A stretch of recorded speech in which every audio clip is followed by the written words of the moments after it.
Everyone, welcome to this episode of the Power by Our Health podcast, where we are here to create communities that raise the standard of health and wellness. Today, I have Gaby with us. What's up? Hello. How you doing? Good. How are you? Can't complain. Nope. Good. So, what's up? How are you? I'm well. How are you? Ran this morning. I did a mile warm up. I'm gonna run tomorrow. Nice. Run. A little background on Gaby. She's one of our DPTs in the Peak Scale office. Just started with us a couple months ago. January. And a great addition to the team. We love her here. Love it here. Tell us your story. How'd you get into PT? I like to always start with that. How to get into PT? Yeah, like why'd you become PT? Sure. I feel like I've told this story so many times and might bore people with it. But I was a paralegal for about 5 or 6 years. I originally wanted to go to law school, but after a few years in the legal field, I realized that it was not for me. But I was in my 20s. I was, making, a fine salary. I was living in the city. I was having fun. I wasn't really thinking long term. But it got to the point where the last law firm that I had worked at was kind of my breaking point. And I had met with a girlfriend at the time. We met for brunch, and I just broke down and started crying. And I was just like, I'm miserable in this career. It's like so unfulfilling. I don't particularly love the field that I'm in. I don't want to go to law school, but I don't know what I want to do. And I had considered going to school for social work. And she kind of, was weighing the pros and cons. And she was like, well, it seems like you really want to help people, and you're into exercise, you're into running, you're into fitness. Have you ever considered physical therapy? And I was like, honestly, no. I always just kind of thought you get a 9-to-5 desk job, and that's kind of it. So weeks later, I literally quit my job. I moved back home and I took a job as a PT aide, and I signed up to do my prerequisite courses in order to get into the PT program. And after working as a PT aide, I knew I was like, this is absolutely what I want to do. So after 2 years of doing my prereqs, I had gotten into PT school and I love it. That's awesome. I wish I had done this 10 years ago. Yeah. But So on a whim, a friend told you about it and you were like, yeah, I want to try it. She did. I actually messaged her when I finished the program. I was like, just so you know, I don't think I ever thanked you, because we had kind of lost a little bit of touch. So I messaged her and I was like, I don't know if you remember the conversation we had over brunch, but it literally changed my career path. And she was like, I absolutely remember that conversation. That's really cool. Yeah, it was really nice. And where'd you go to PT school? Marist in Poughkeepsie. Yeah, so you stayed at home, you went there? Yeah. Is that where you did your undergrad too? No, I went to NYU for undergrad. So that's why I was working in the city for. So undergrad, NYU, that's when you were paralegal? Yeah. And then prereqs, where'd you take those? I just took them at Dutchess Community College. Okay. And I had a 4-year undergrad degree, so they were fine with me just taking the prereqs anywhere. What did you need? I needed 2 chemistries, 2 physics, 2 biologies, 2 psych courses, statistics, and anatomy and physiology. Damn. Yeah. So it took a year. And it was unfortunate because I couldn't just take them all at the same time. I couldn't take physics until I took chemistry. I couldn't take chemistry until I took bio. So it took 2 years just to do that. Crazy. Yep. So what was your undergrad degree in? It was social and cultural analysis, but I had done an internship at a law firm working with victims of domestic violence. And that's what had got me into the legal field in the first place. Okay. Didn't pan out. I was doing asbestos litigation. Oh, and really? Yeah. How'd that happen? Just was a job. What is it called? Those people who get you jobs? Headhunter. Okay. Headhunter got me the job. I don't know. And then you just did it. And I did that, and then I was doing some other legal stuff too, and it just wasn't for me. And then eventually you were like, you know what? I'm going to go back. That's so wild. That's a journey right there. Yeah. And I give you kudos because for me, thinking about it now as an adult, I can never go back to school. It's not easy. Yeah. It's not easy moving back home as an adult after you've been living independently. It's not easy giving up your salary, walking away from your salary. I actually have friends my age who have told me that they wanted to go back to school, but just giving up your independence to some extent, it's not easy. Yeah. But I will say it is worth it because I'm so much happier in this field. That's awesome. Yeah. So let's talk about the process of actually becoming a PT. So you had your 4 years undergrad, and then if people don't know what a prereq is, can you describe that, what that is and why that was necessary? Yeah, the prereqs are the courses that you need in order to apply for the program. So you need a certain amount of hours worked, whether it's in an inpatient or outpatient clinic, to show that you have some experience. And these are kind of just the classes that, one, act as a foundation for the classes that you're about to take in the program, and 2, possibly to weed out people. You have to have a certain GPA. You have to do well in these courses. They want to get the best of the best in these programs. So I think it's kind of both of those reasons. Yeah, that's a good point. Yeah. And when you did your rotation, was it up in Wappingers where you did your PTA? Like, what was your first job like? Yeah, I did one in Wappingers and one in LaGrange. What was that like? What kind of clinics? It was so much fun. Yeah. Yeah, I loved it. Was it like clinics like ours, or was it very different? It was different. They were more of the, not as much one-on-one time. It was the PTs, work with the patients for 10, 15 minutes. And then the aides step in and we do the exercise with them. And we don't, obviously we can't do any of the progressions or anything. So it was very chaotic. Yeah.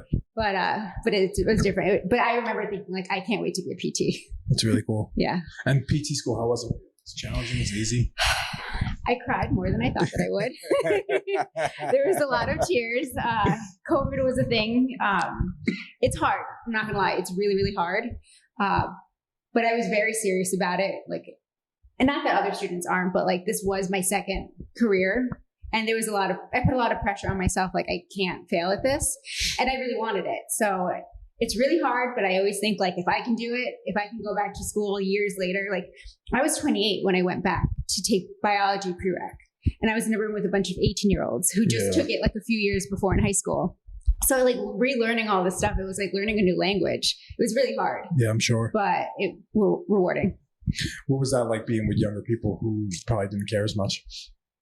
With the prereqs, because I was like college kids. Yeah. That was one thing. But once I was in the program, I mean, I have to be honest. I think my first couple months, I did have that mentality that like I was an older student, but then I was quickly humbled and I'm like, these are my peers. Like we're all at the same level. Mm-hmm. And that's something I met with other people who are older who want to go back to school. And that's kind of something they're self-conscious about, which I was self-conscious about myself. But you have to humble yourself and realize you're all the same. Yeah. That's a good mindset. Yeah. Was there anyone else in the class that was similar in age or no? Yeah, there actually were. There were surprisingly a good number of older students. So I wasn't the only one. Okay, so that's good. Yeah. And did they have like second careers too, or were similar stories? There were no other paralegals. Yeah. But definitely, like I had one guy. I think he was just kind of bounced around. He did like Trader Joe's, Starbucks, like those kinds of jobs. Okay. And just other people who maybe weren't happy in their careers, or some people just took time off after college to like figure it out. Yeah. It's always interesting to hear those things. We had some older people in my class too, but not many, like second careers, 2 accountants. Oh yeah. 2 previous accountants, and they left and they were working with us. And they both graduated really high. And I give kudos to those people because I appreciate that. Yeah. Yeah. Such a stretch to go back to school. Your freedom gets taken away. Yeah. And it's easy to feel behind, but I assure you're not behind. I really appreciate my boyfriend during this whole time because he's very supportive, but he always, anytime I would tell him like, I feel like I'm behind, he would confirm like, no, you're right where you need to be. And I think that, other people who are going back should have that same mentality. Yeah. So shout out to him. Yeah. Thanks, Matt. So for PT specific, how did you know you wanted to do orthopedics or you didn't? I knew that I wanted to work with athletes, and for a while, I also really like working with the geriatric population. I think just through my rotational experience, I had worked at a hospital, and while the experience was great, not for me, and just with the experience and the different rotations that I had and the work as an aide, this was the field that I enjoyed working with the most. Very cool. So I feel like I should be asking you too, but I know it's like this is your podcast. You're the star here. I'm just a voice. For specific to running, I know you are a runner. To all our viewers out there, he's an amazing runner. Just did a marathon, half marathon. I actually counted my medals before I got here. Oh wow! I've done 5 full marathons. Okay. And I've done 20 half marathons. Wow. It was weird to count. I was like, I didn't realize there was that many. What got you into running? So I had started running. Long story short. No, we can make this a little. This is the fun part. People want to know. I used to be a really heavy smoker. Really? Yeah. I used to smoke a lot. Wow. Throughout college. And this was before like the vaping and all this stuff. And I really was trying to quit. And so I had, I would try to run like maybe, I couldn't even run like a quarter of a mile without like suffocating. And eventually would build my way up to like a mile or maybe like a mile and a half. And so I was pretty good about not smoking during the week when I was like in the process of quitting smoking. But then on the weekends, you go out, you have the littlest bit of alcohol, and I'm chain smoking the night away. So come Monday, when I was trying to be good again, all the endurance that I had built up from the week prior was basically destroyed. So gradually I was able to kind of focus more and like keep building my endurance. And I distinctly remember the first time I ran 5 miles, I was like, oh my God, like I can't believe that I just did that without stopping, like without having to walk. And it really honestly was one of the big reasons I was able to quit smoking. So not only is this a running podcast, but it's also an anti-smoking campaign. It's really hard to quit smoking. I get it. It was really tough. Yeah. But really that was a big reason I was able to quit smoking. But it wasn't until I met, a friend of mine, Patty. She was doing this boot camp, and my roommate and I had signed up to do the boot camp with her, and we liked her so much that we hired her to train us outside of the boot camp. And she had incorporated so much running into our exercise that she convinced me to train for my first half marathon. So she ended up training my sister and I for the Staten Island half marathon. And I remember when I finished, I thought to myself, there's no way if you asked me to run 10 more feet, like I physically could not do it. Like I was done. And my coach was like, what about a full marathon? And I was like, absolutely not. Like I can't. And my sister, who had also trained for the half marathon, was like, yeah, I'm going to do it. And I was like, well, I can't let her do it and me not do it. Like, not that I'm competitive, but like, I'm a little competitive. Yeah, of course. So I can't just sit on the sidelines and watch my sister, who I introduced them. So I ended up doing a full, and my coach at the time made a good point to me. She was like, well, of course you're in the mentality that you can't do a full because you've only trained for a half. You're prepared for a half. When you train for a full, you'll be prepared. And I was. So that's how I got into running. For the full, is it true, because I've heard this before, that if you can run a half marathon, you can run a full? I think so, yes. Yeah. So how is your training split different there? From a half to a full? Yeah, like what did you do differently? It's more. Just it's more a longer plan. So typically for a half, it's about 8 weeks. For a full, depending on your level of experience and how much mileage you have already under your belt, you can do it in about 3 to 4 months. Okay. So it's almost twice as long. And you're running when you're training for a half, the longest runs that you're doing are like 10, 11 miles. When you're training for a full, you're doing like a half marathon is a taste. Like you're doing like 18, 19, 20 mile runs. Oh, wow. Yeah. So it's a big time commitment. Can anyone just do it? Like, can I, I've ran a little bit, but like a normal person off the street, can they pick up a training regimen and start running for a full marathon? If I can do it, anyone can do it. Nice. 100%. Some motivation for people right there. Yeah. And honestly, like I remember when I had done the Brooklyn half marathon, I don't know, like 5 years ago, my friend came to spectate, and she was like, she'd run, but she had never done like a half marathon.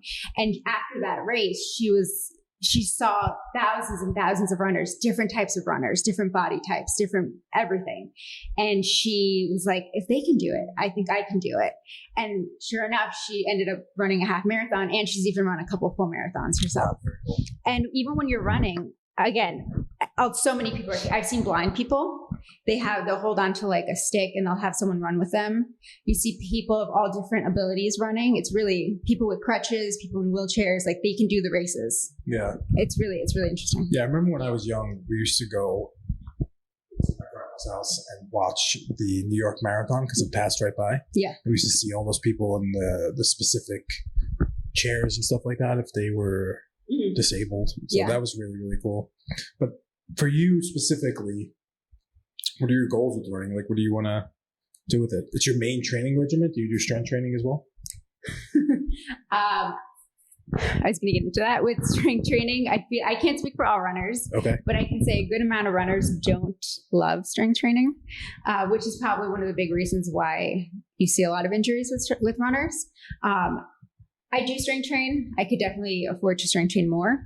I did have a coach for the first 3 that I had done, And she definitely incorporated strength training into my training plans. As far as my goals, I am signed up to do the Marine Corps Marathon in October. I always have time goals for myself, like a time that I want to finish in. So that's always a goal that I set for myself.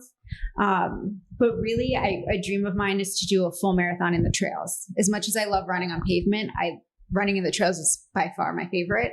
I'm just afraid to run alone in the trails with bears and people. So I need to, make sure that I have a crew that I can train with before I commit to that. That's cool. Yeah. And you want to make running a lifelong thing for yourself.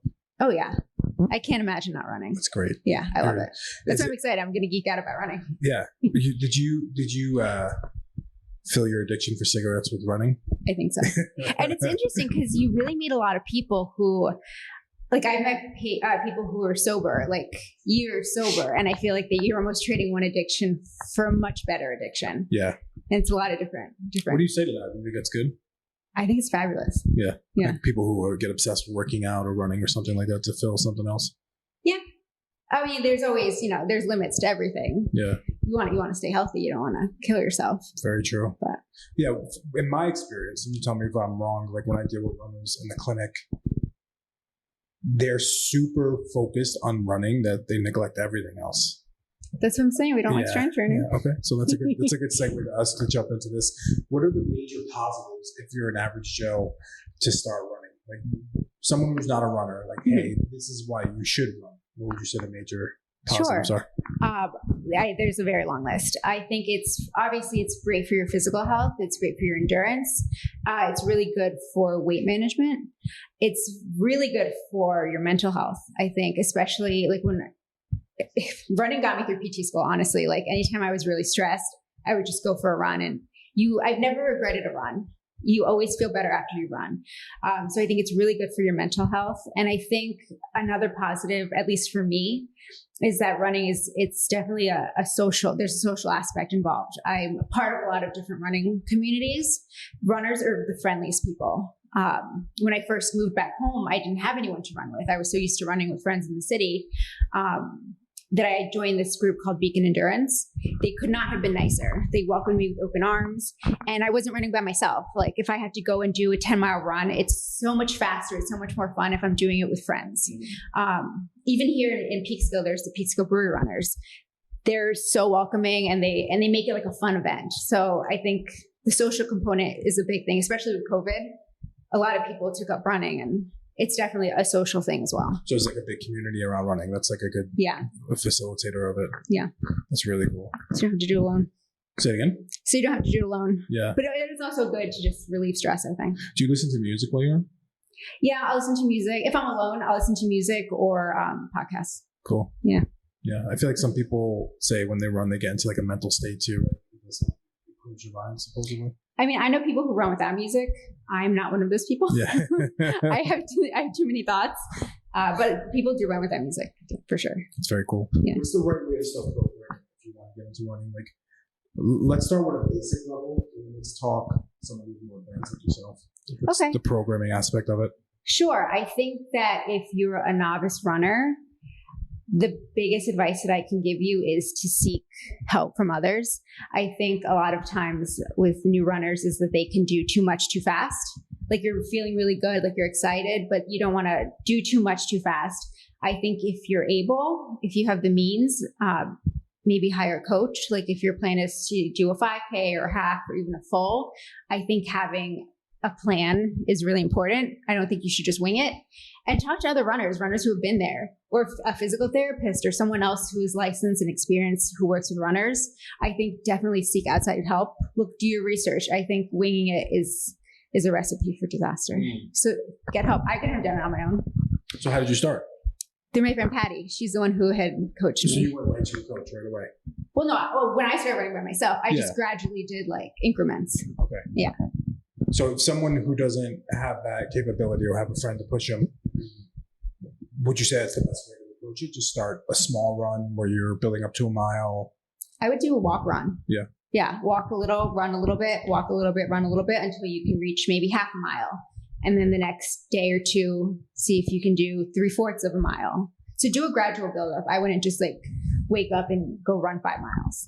What is the split? Like how many days a week would you say if someone wants to really get into it, they should be doing it? Can you run every day? You can run every day, but you should let your body rest. Yeah. I think 4 days a week is good. Okay. Does that seem like a lot? That seems good to me. I don't think so. I'm asking you. I'm not I did a 10K once in my life. Yeah. And I trained for it, and it was freaking hard, man. Well, I think I'm in the mentality of like training for something, because when I'm training versus like right now, I'm not training for anything. Mm-hmm. So I'm a little bit more lax with my running. But if I'm training, I'm definitely running 5 days a week at least. Okay. So if you're someone getting ready for a half or a full, 5 days a week minimal and like progressive loading and stuff like that. Yeah. What's it look like? Let's say, because you were talking about the training regimen, half versus full. Let's go with the half. Like I think you said, what, 8 weeks? Yeah. You can get it done in 8 weeks? Yeah. What's it look like? What's that training split look like? So there's something, it's called the 10% rule. And it's different if you're starting in the lower numbers. So it basically goes by your weekly mileage. So let's say 1 week you're running 20 miles in the full week. The idea is that you're going to increase every week by 10%. So then the following week, your weekly mileage should be 22 miles. So it's kind of like that increment of adding distance. It's harder in the beginning for like a half marathon because your mileage is going to be so much lower. I think the rule of thumb is to do 20% or less until you get to a high enough number where the 10% rule kind of should kick in. Mm-hmm. So you're going to start off low. There's kind of 4 phases to training. There's like the base, where you're just kind of getting your base for building. And then you're doing an increase where the mileage really starts to increase. And then you have peak, and peak is when you're doing those really long runs for a few weeks, kind of getting your body ready. And then you have, taper. And that's basically where you start to decrease your mileage and start to let your body recover for the actual event. So it's usually broken up into those 4 phases. Okay. Very so cool. It's a gradual buildup and then a taper. And then you get ready for the time. And then the race. What do you look at for nutrition? Some of these segments are going to be a do as I say, not as I do. Okay. I try to eat healthy. I will say that when you're running that much, you're going to be hungry all the time. Even now, you can ask Ryan. I'm constantly eating any chance that I get. I think an important thing to remember is, yes, you're going to be eating a lot because you need to replace the calories that you're burning, but just to be smart about it. You're also fueling when you run. So when you're doing longer runs, I take gels. These are basically just packets of like essentially carbs and sugar that are meant to replace everything that you're burning and to give you energy. But I would honestly defer to a nutritionist or a dietitian. Okay. So for your specific needs. For those gels, do you take them while you run, or you take them? I take them while I run. So I think if you're going to do a long run, I mean, everyone's different, but for me, I would say eat at least 60 minutes before a long run, or even just a run. Make sure that you're fueled. And if you're doing a long run, at least like, let's say you're doing 10 miles, I would take at least 1 gel, maybe at mile 6, because you're going to get tired. So it's a lot of running. It's a lot of time. And it's just going to help you refuel. Yeah. I've heard of sodium in packets too. Is that a thing? It is a thing. Okay. Again, what's the premise do of as that? I say, not as I do. Okay. My sister swears by it because when you're running, you're sweating a lot. And it's basically just to help replenish all of that. And just to make sure that you're not cramping. I don't really do it. I've done it once or twice, but I know people that swear by taking supplements. I mean, we're talking long distance running with that caliber. You're not going to run 5 miles and need a gel. For like a 5K or 10K, I don't think it's necessary. For someone who's starting to get into it, how much should they be focused on the form of running? And how do you teach someone the appropriate form? And what is your take on barefoot running? That's going to be a hot take. Yeah. So let's start with the other side. Let's start with just someone who's new, how much they focus on their form. Okay. To be completely honest, like that was never something that I had incorporated into my running. It's something more I've just being in physical therapy and the classes that I've taken, noticing gait, a person's gait when they're running, and deviations that they can have when running. So it's something I think that I'm just more aware of as a physical therapist than I was aware of as just a runner.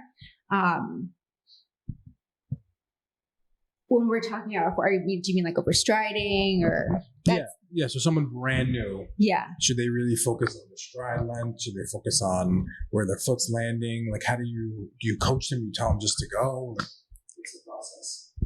To be frank, like that's not really something that I've had to deal with. It's more something that I've been learning through the course that I'm taking now, through gait analysis, where if now that I have the eye of a PT and an eye of a rehab professional, when I'm looking at runners on like the rail trail where I often go running, I notice these things about them, but I've never coached someone myself to like tell them how to, but if it was a patient of mine, then that's something that I would address. Okay. And then what do you look at then? I look at a lot. I look to see if they're overstriding. I see if they're crossing over when they walk. I see if they have any signs of a Trendelenburg, like a hip drop in their pelvis. I look at their feet. I look at if they're pronating or supinating, if they're in-toeing, which is something that I do.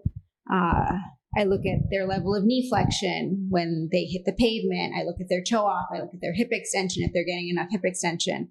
I look at their posture. So these are all things that as a PT I'm looking at. Yeah. But just as a runner, I notice, but I'm not like going up to. If you were to, because that's a lot. You throw a lot of like people saying they're probably like, what the heck is all that? Sorry. So if you were to say, let's take an advanced running person who wants to get better at running, and you're going to look at the stuff. What does that look like for you? And like, how do you address some restrictions? Like, let's pick one restriction to give an example on so someone can understand what that looks like. Okay. I can give you an example. I'm not sure if this is what you're asking, but a lot of the biggest running related injury is patellofemoral pain syndrome. And that one has very obvious telltale signs that you can see if you throw someone on a treadmill. And that would be femoral adduction, which would be when your thigh kind of migrates medially when you're running, or hip internal rotation. And these could be related to strength deficits in their quads and their hips. And so this is something that as a PT, we can assess their strength, and we can see it in the gait analysis. And we can also see maybe they're limited in hip external rotation. So these are things, that's just one specific diagnosis that I can kind of observe and then physically assess the situation and then address through rehab. I think to me, that was very clear. I think that's a great way to look at it. So when you look at someone's gait, you put them on a treadmill when you run them too? Yeah, so you can, we're fortunate today that we have a lot of technology on our side, that we don't just have to view it with the naked eye, but you can put them on a treadmill and you can videotape it and you can slow it way down to really see where they are during the different phases of the gait cycle. There's initial contact when your foot first hits the ground. There's mid stance when all of your weight is shifted to one of your legs. And there's toe off when you're jumping off. And then the unique thing about running compared to walking is that there is a moment where you are both feet are off the ground. So it's just being able to kind of slow down the video to see how the runner looks at each phase and see any gait deviations or deficits. Very cool. Is something we can work with. For your specific one, you said you have toe in? Yes. So what are you doing to correct that? What does that mean? What does toe in mean? So I'm pigeon-toed, and so I have a toed-in gait. This is something that I was subconscious about when I was younger, but as an adult, I just don't really care. But this is one thing where I think gait analysis is very useful and it's very helpful in physical therapy. And I will say this, which you can edit out if you so choose. I think if it's not broke, don't fix it. Mm-hmm. I run with certain gait deviations. I'm aware of them. I did an analysis on myself, and there are things that definitely could be adjusted, but I'm not in pain. I've run quite a few races and I've never really sustained a true injury. I did hurt my Achilles recently, but that's a stretching thing. Gotcha.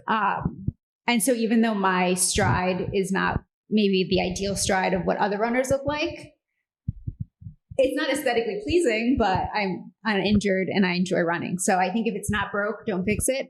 But if you are coming in with pain and you are coming in with concerns, and we see that there are deviations that we can fix, then 100% we should address it. But if it doesn't hurt.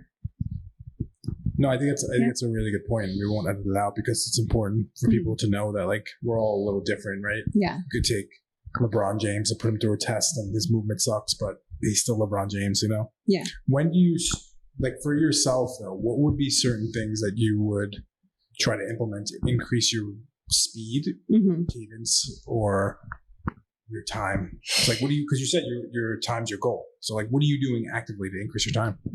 It all goes back to strength training. That and speed work. Speed work is another thing that I really don't enjoy doing. And I just don't like it, but it's something that it's a necessary evil. Like running is not, if you're training for something, yes, it's a lot of running, but it's not just running. You're incorporating elevation. You're doing hill repeats. You're doing speed work. You could be doing stairs. You're doing your long runs, but strength training and cross training is definitely a part of that. And even just incorporating exercises that have power, like plyometrics. Plyometrics is a big thing that my coach that I used to have would incorporate into my strength training. So working on your power, on your speed, and your strength, I think are all really important in addition to the miles that you're putting in. Yeah, that's an important factor. Yeah. So I'm technically not training for something right now, but when I start training for Marine Corps, I will definitely have to add that back in. What's a normal training regimen for someone who's trying to gain strength as a runner? I know you said miles, but like, what would it look like? Like, let's talk base level. What's a training split, days, duration, exercises? So the split is just your time per mile. So a lot of times they tell you that you should, again, do as I say, not as I do, that you should have a negative split. So your first half, you should really be more comfortable. And it's the second half of the race where you need to kind of pick up your pace. So maybe if let's say you're doing a 10K, the first 3 miles could be at like a 10-minute pace. Then you want the second half to maybe be like 9:30. Do I do that? Not always, but that's kind of you don't want to burn out all of your energy with the running. What was your other question? I forgot. Strength training. Oh, strength training. So how often and what's that split look like? What exactly are they doing?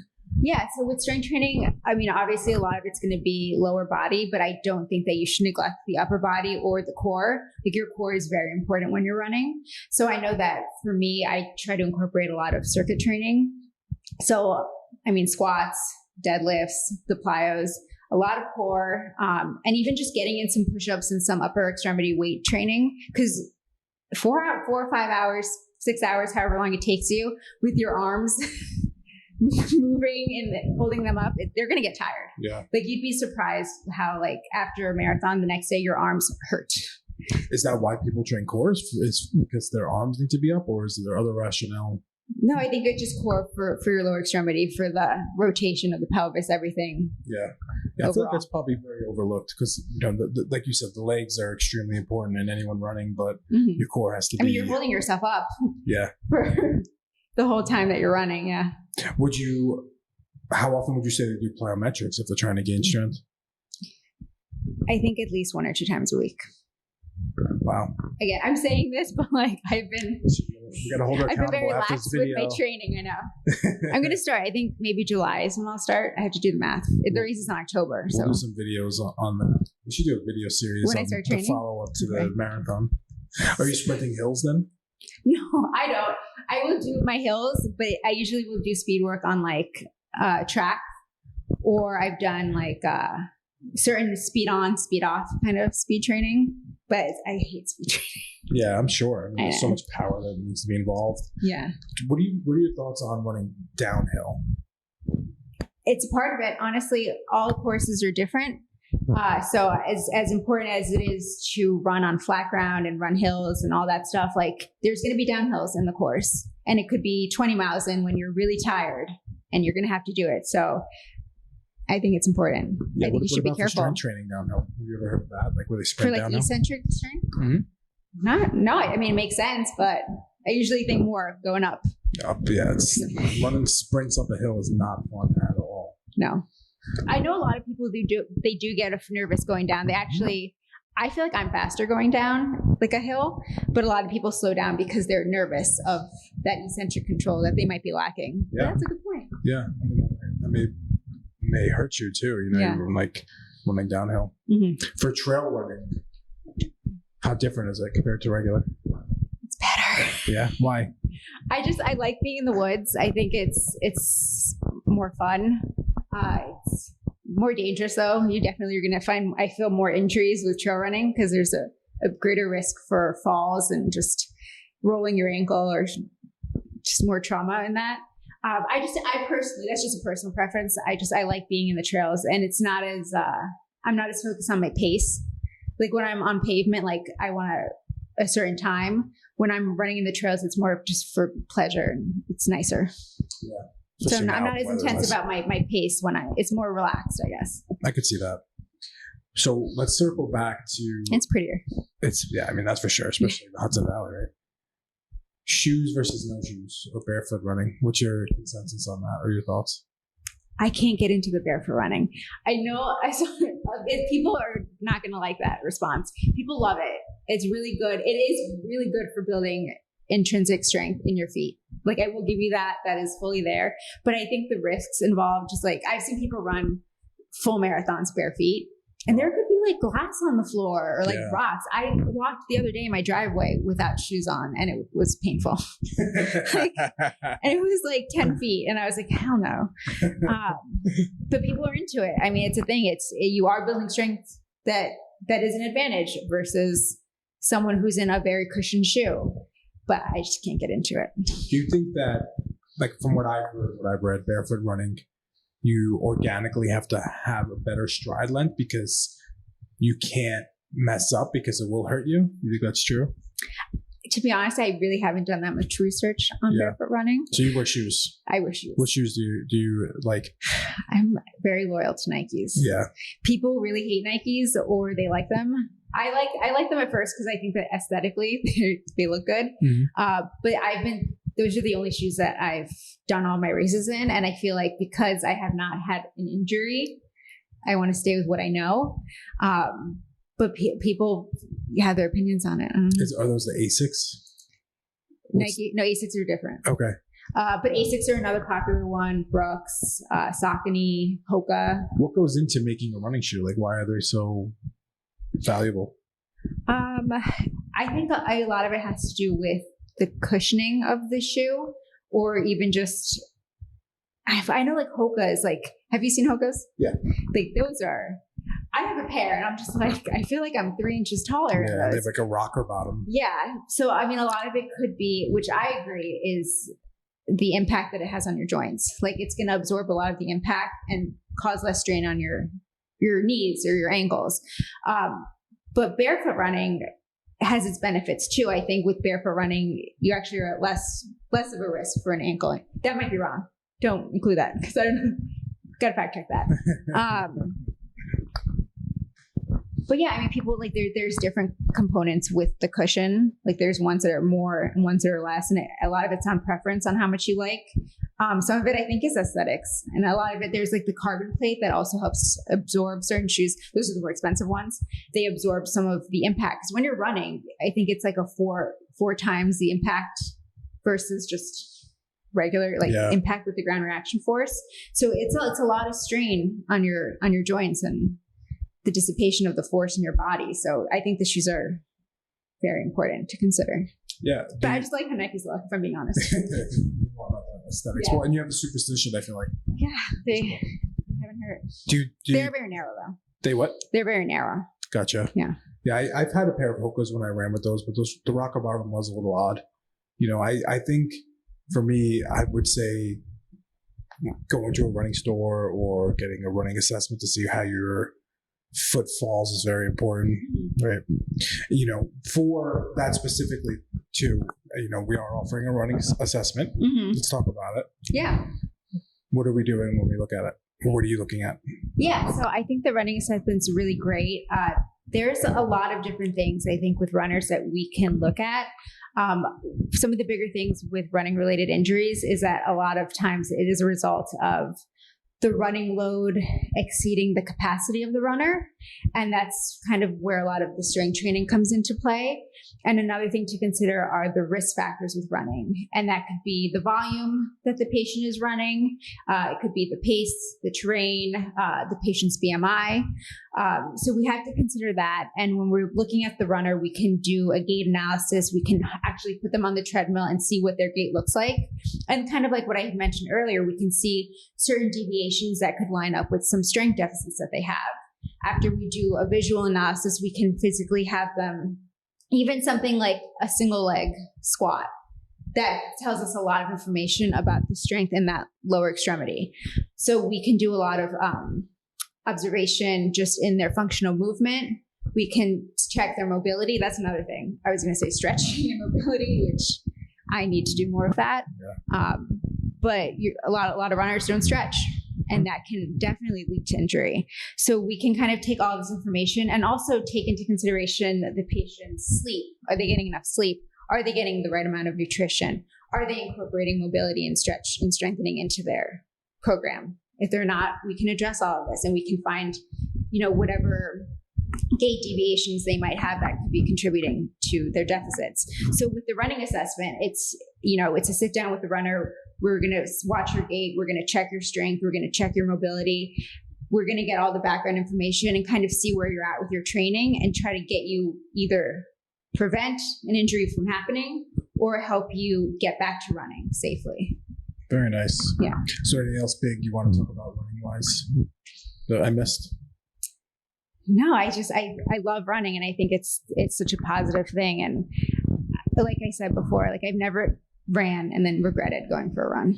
Yeah. And thank you for sharing your story. Yeah. Cigarettes to running. That's really powerful stuff. So thanks. And I think that if you're ever interested in getting involved in the running community and you're nervous, don't be, because everyone's new at one point. I was new to Beacon Endurance, and I was also new to the Peak Skill Club, and everyone has been very nice and welcoming. So if that's deterring you, don't let it. Awesome. Well, if you guys are interested, let us know. Dr. Gaby will be happy to help you with your running needs, and she will be opening you into the Peak Skill running group. If you're in Peak Skill, she's an avid runner there, so come check us out. Thank you. You. Thanks.